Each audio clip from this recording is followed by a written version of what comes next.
Hi everyone, I'm Coach Julio. Um, Today is, as I said earlier, is my third open forum about racism, leadership for the fitness and health professional. So I apologize if I'm stumbling over my words. Right off the bat, I'm human, and these type of forums are meant to be uncomfortable. But the best part about it that we all get comfortable being uncomfortable because it's a very important topic. I'm deeply grateful, first, I want to say, for everyone who supported, uh, for the support that I received online in setting this up. Your engagement underscores the urgency of this conversation. So once again, thank you to everyone who shared this event and shared it with your network. I'm very grateful. Now, even as organizations reevaluate DEIAB initiatives, our role as fitness and health professionals become even more critical.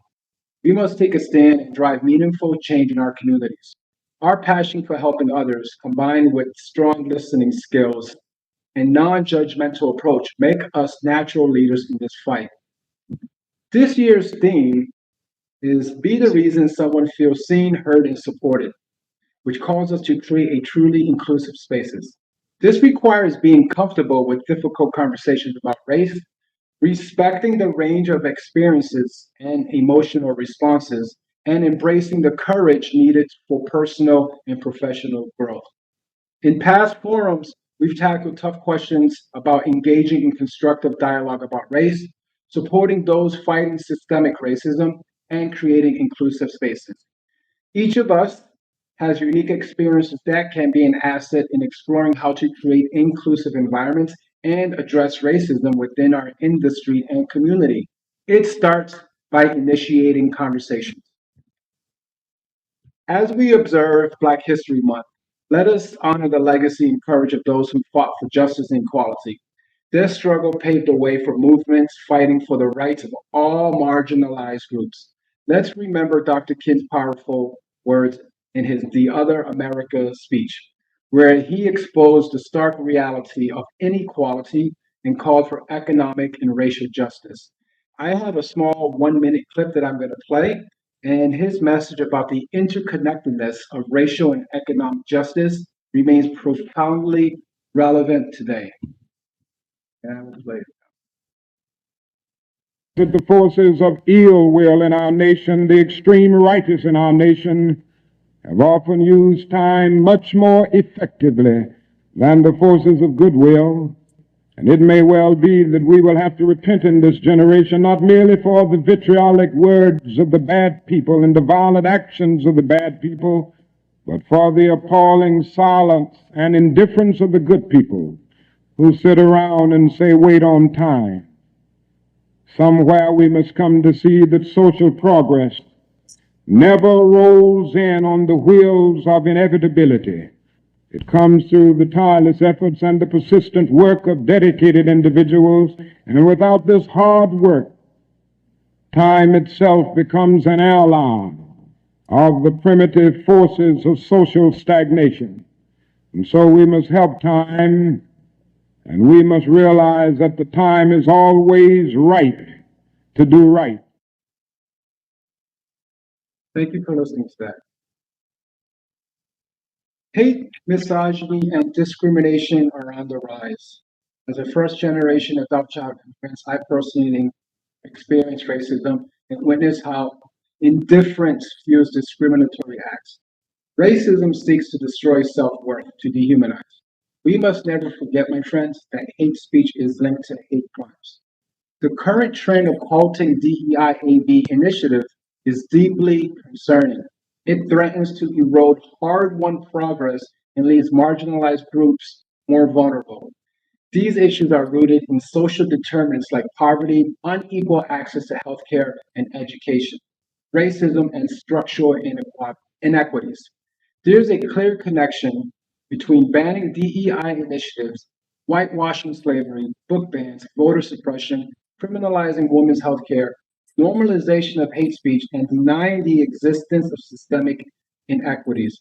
Privilege is when you don't recognize a problem because it doesn't directly affect you. The question, how can you be part of the solution?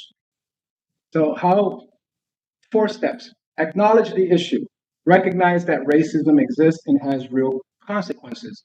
Initiate conversations. Don't be afraid to talk about race, even if it's uncomfortable.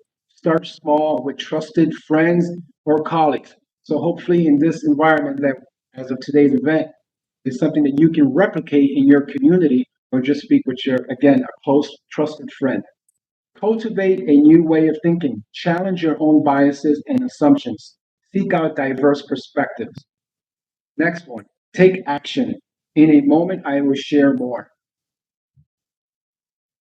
The urgency to act cannot be overstated. Even in my outreach for this forum, I encounter resistance. One fitness leader and business coach replied, "Hey Julio, I appreciate you sharing this. I personally do not agree systemic racism exists." Now, this response highlights a critical issue. Some leaders are not leading by example, choosing denial over the difficult work of dismantling systemic racism. As Elie Wiesel said, the perils of indifference are immense. And I have a short video that I will play so you can hear it in his own words. Even hatred at times may elicit a response. You fight it. You denounce it. You disarm it. Indifference elicits no response. Indifference is not a response. Indifference is not a beginning. It is an end. And therefore, indifference is always the friend of the enemy, for it benefits the aggressor, never his victim whose pain is magnified when he or she feels forgotten. And in denying their humanity, we betray our own. Indifference, then, is not only a sin, it is a punishment. DEIAB, just to repeat, and what it means and stands for is diversity, equity, inclusion, accessibility, and belonging. Matters now and for future generations. Representation matters. If you can see it, you can be it. As Ruby Bridges said, all of us are standing on someone else's shoulders, someone else that opened the door and paved the way. And so we have to understand that we cannot give up the fight, whether we see the fruits of our labor or not. You have a responsibility to open the door to keep this moving forward. Ruby Bridges was born September 8, 1954, is a civil rights advocate and author who, at age 6, bravely integrated schools in the American South. Despite facing intense racism, she never missed a day of school. Her story continues to inspire us to fight for equality, especially during these challenging times. Fitness and health professionals are uniquely positioned to drive change. Our passion for helping others, combined with our listening skills and objectivity, make us natural leaders. Here are some concrete actions we can take. Support organizations combating poverty and systemic racism. Research local and national organizations doing this work. Advocate for policies promoting economic justice and equal opportunity. Contact your representatives. Engage in constructive dialogue, even with those who disagree. Seek to understand their perspective, even if you don't agree. Volunteer time to support community initiatives. Find local organizations addressing needs in your area, and become a mentor. Share your knowledge and experience with others. My personal commitments have been on health equity, food security, and homelessness, volunteering at food pantries and warming centers. Each experience has expanded my understanding and tolerance and reinforced the importance of this work. Let's leverage our influence and use other platforms and use our platforms to create dialogue about equity and inclusion. Let's lift up the voices of those who are marginalized. Working together, our collective efforts will make a difference. This is an important part, and I would like you to really take this to heart. It takes courage to be part of the solution, and it won't go unnoticed. And your contributions, even seemingly small ones, matter. Your words and action can be the permission others need to speak up. You can inspire and give hope and lead by example. I'm going to finish with this quote. A good coach can change a game. A great coach can change a life. John Wooden. My friends, Scott, I would love to understand the individuals you tend to work with, like, or you can share anything that I spoke about. You can add to the conversation, because I can always learn from others. Yeah.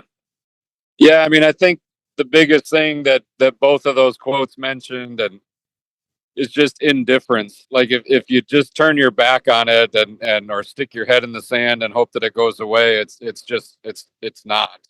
And to your point of volunteering, donating your time, being a mentor, all of those things, it takes action to change the world, and that's what we have to do. We all work busy jobs and are tired, and it's just one more thing to add to our plate, but it has to be done. Your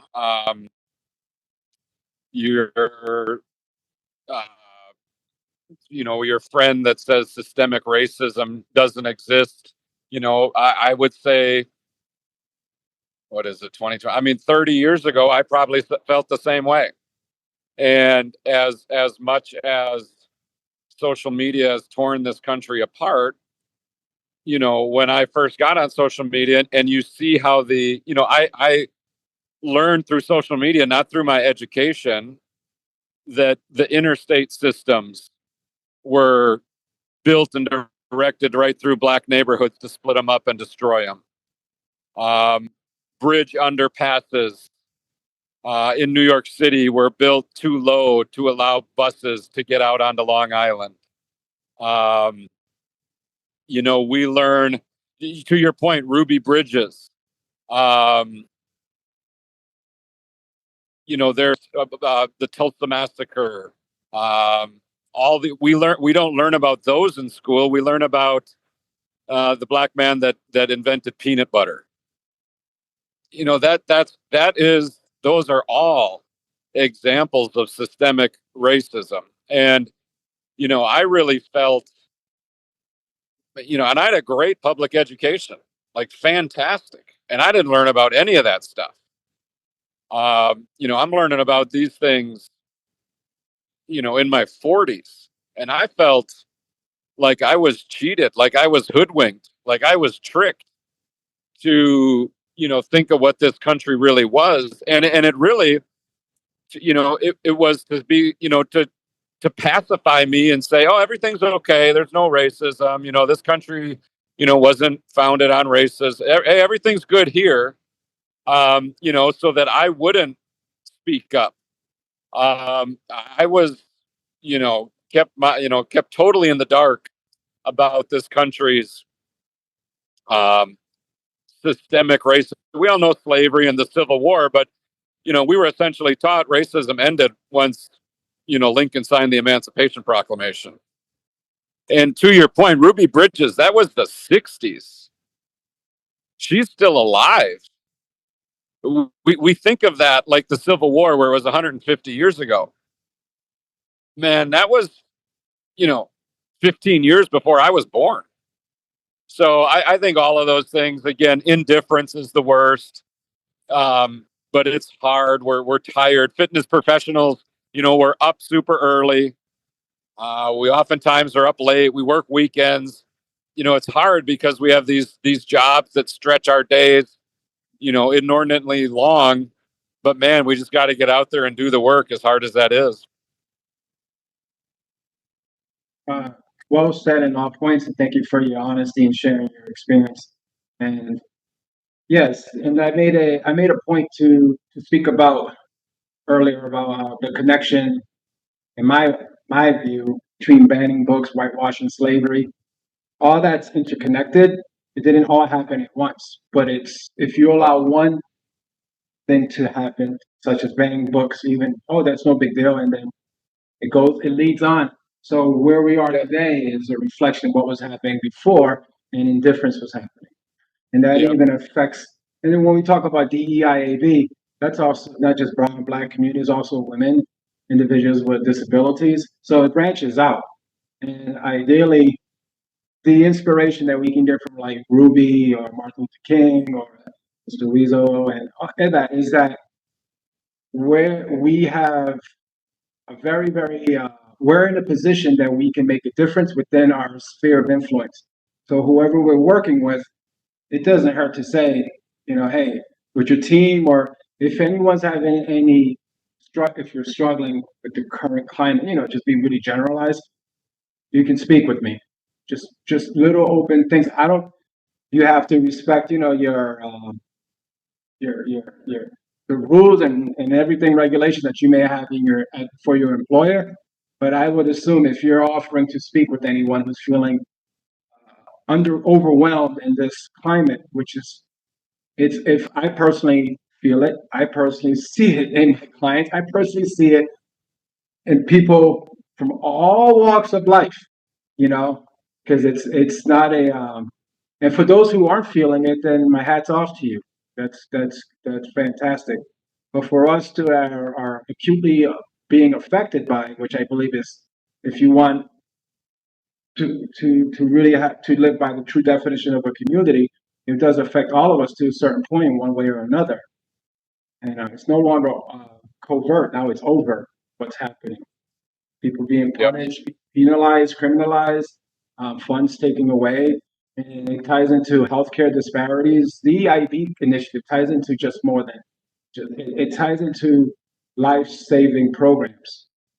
And also, as I said, also in one of my things, I try to keep it simple. Representation does matter. There was a time there was no African American Supreme Court judge. There was a time where, in the community there was no Latino cop. There was a time.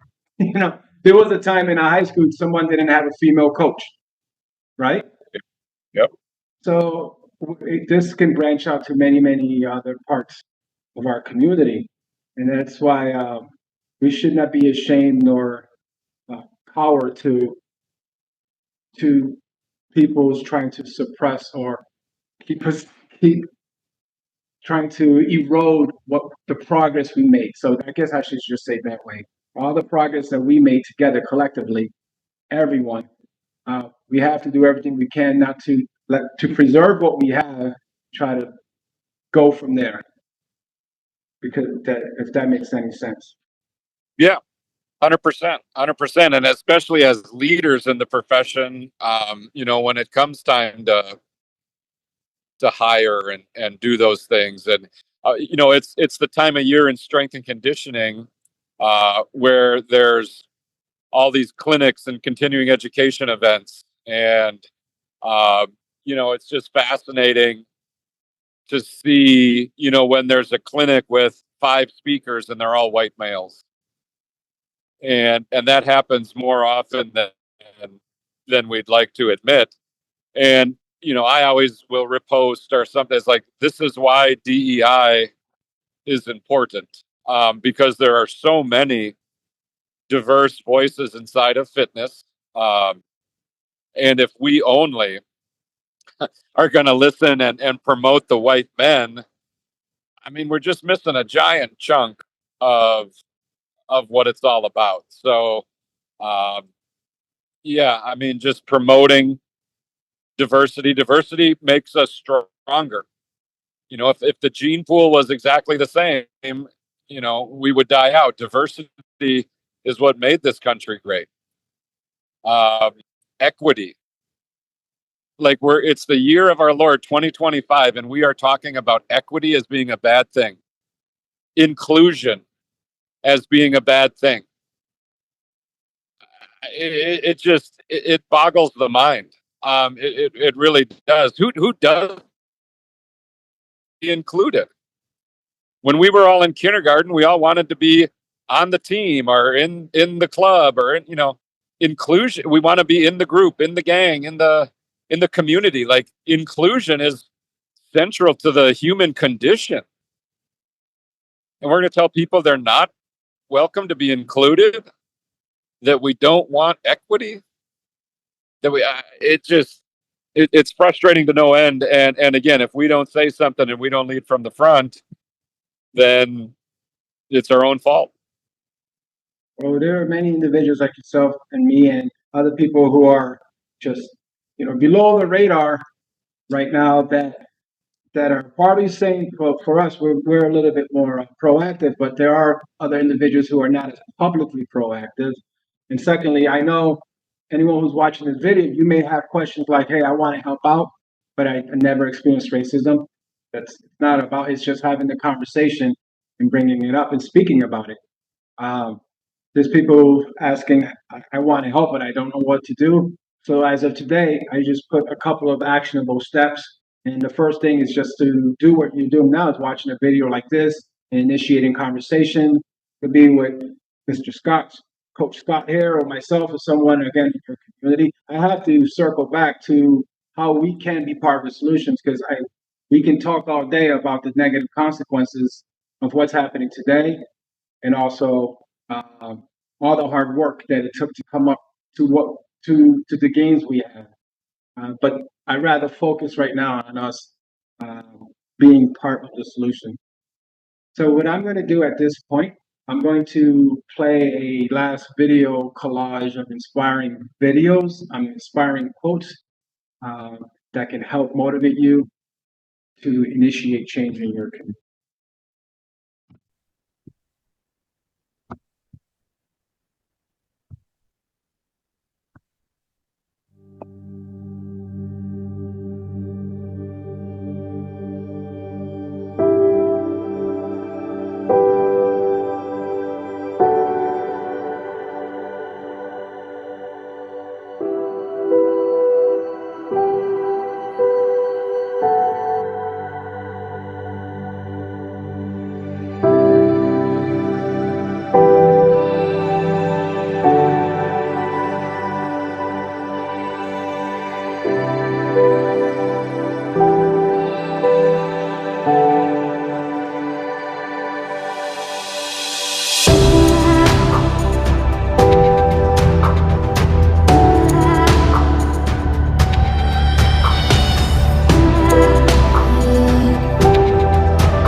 Sorry, Julio, I go through some spots with some really bad cell service, so I missed a minute or two there. Not at all. You're driving and you missed. I just did a little video collage of inspiring quotes to inspire change, and I know you are more on audio, but I'll share the video later so you can see it. That's what that was. So for everyone who's watching right now, and I want to say, what are your comments, questions, or experience with racism? You put them in the comments. You can also post your answers in the comments and message me, or discuss within your network. Scott, do you have any final words? No, I appreciate you doing this. It is something that needs to be addressed, and unfortunately, somehow fitness, strength and conditioning, health, wellness has just been ceded to the right-leaning people in this country, and I have no idea why that is.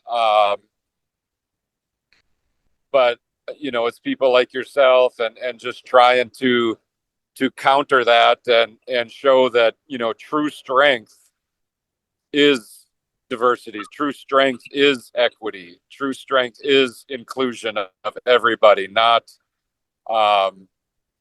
whatever Logan Paul or Andrew Tate or Joe Rogan is preaching. That's the exact opposite of strength and manliness, or whatever you'd like to call it. Well, I 100% agree, and you can't see what I have in front of me. It was part of the video collage, but I will read it to you because it will reflect what you were saying, I believe, and it's a good way to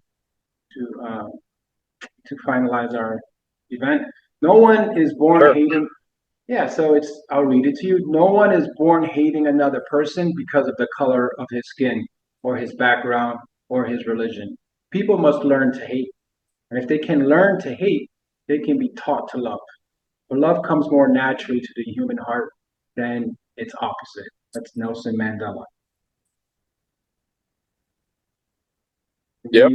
There you have it. Agreed. So that's the conclusion of today's event. Again, I'm very grateful that you took the time, Scott, to be a part of this, and to everyone who's supporting it online. I know schedules happen, but I will have future events online, and I'm always welcome to collaborate with anyone. Never underestimate the power that you have to initiate change in yourself and also in your community. 100%. Thanks for doing it, Julio. Keep fighting the good fight, my man. You too, Scott. Take care, my friend. All right. Take it easy. Have a good evening.